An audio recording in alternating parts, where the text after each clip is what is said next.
Good morning class 3 students. Today we will be starting a new chapter of English 2, A Tiny Seed. So before starting this chapter, let's warm up. Look at this picture. Let's look at picture number 1. There is water overflowing, right? So let's see number 2. The lights are on and the fan is on and there is no one in the room. Number 3. The garbage is thrown everywhere. Number 4, the tree is dried up and the plants are cut down. Number 5, there's lot of pollution. So, read these sentences. Use public transport like buses, trains and so on. Number B, pick up trash and put it in the bin. Number C, turn off the lights and fans when not in use. Number D, turn off the taps before water overflows from the bucket. Number C, plant trees. So we should not waste water. We should save water, okay? And we should save electricity and we should not throw garbage everywhere, okay? So number 4 is deforestation. We should plant more trees every time, okay? And number 5 is pollution. So by doing all these things, we can make a world better place to live in. So let's start with the chapter. This is a story of Wangari Maathai. So who is Wangari Maathai? Wangari Maathai is a first African woman to win Peace Nobel Prize for her hard work and dedication. So she is Wangari Maathai. So Wangari Maathai was born in Kenya. So where is Kenya? Kenya is in Africa and she grew up there. When she came back to Kenya after studying in America, Wangari saw that people had cut down so much of Kenya's forest, so she decided to plant trees and to save them. So Wangari Maathai was studying in America. So when she came back to Kenya after finishing her studies, she saw that her Kenya's large forest was all dried up, okay? So she decided to plant more trees and save them. So Wangari used to live in a village with her family, okay? So she used to work in a field, she used to help her mother and she used to plant trees, okay?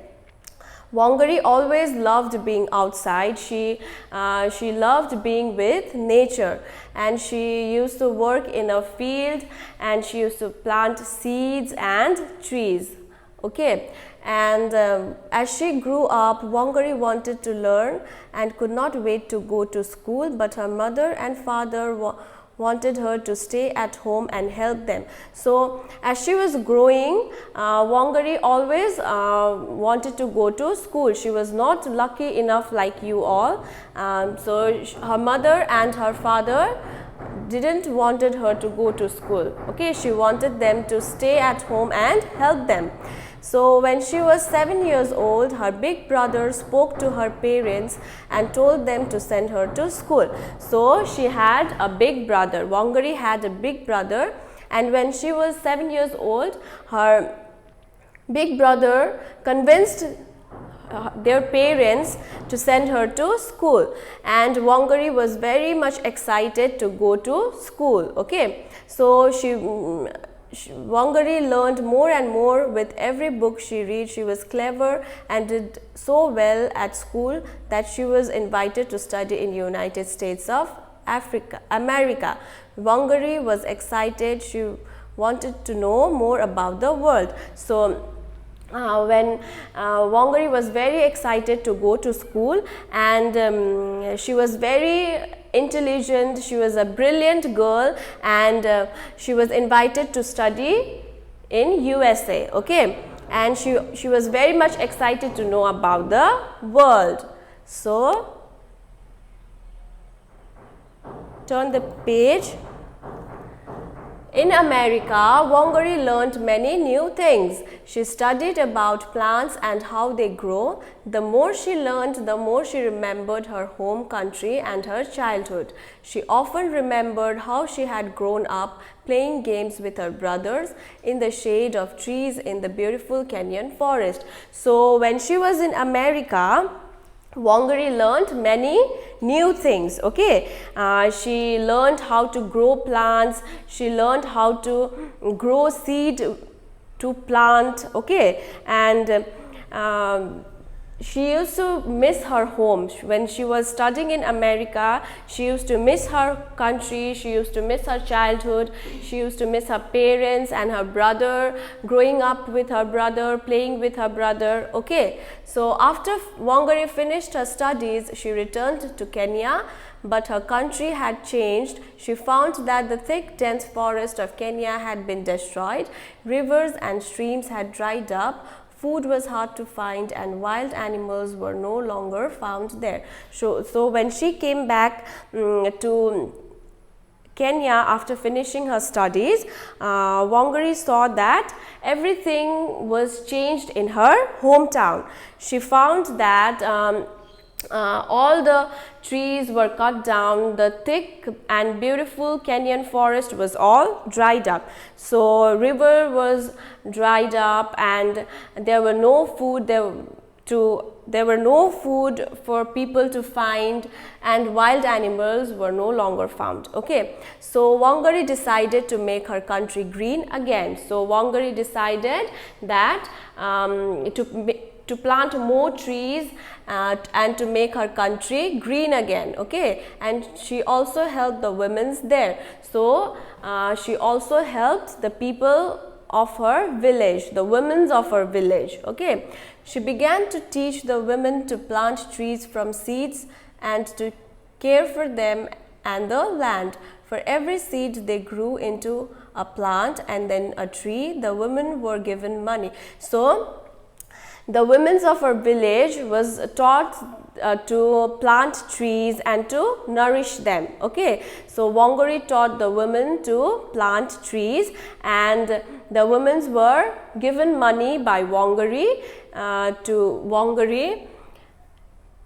look after their families. Okay, the women were very happy, and Wangari helped them feel powerful and strong. So as Wangari were paying money to the women, and they were very happy because the women had money to look after their families, so they feel very powerful and strong. Okay, as the time passed, the new trees grew into forest and Kenya became green once again.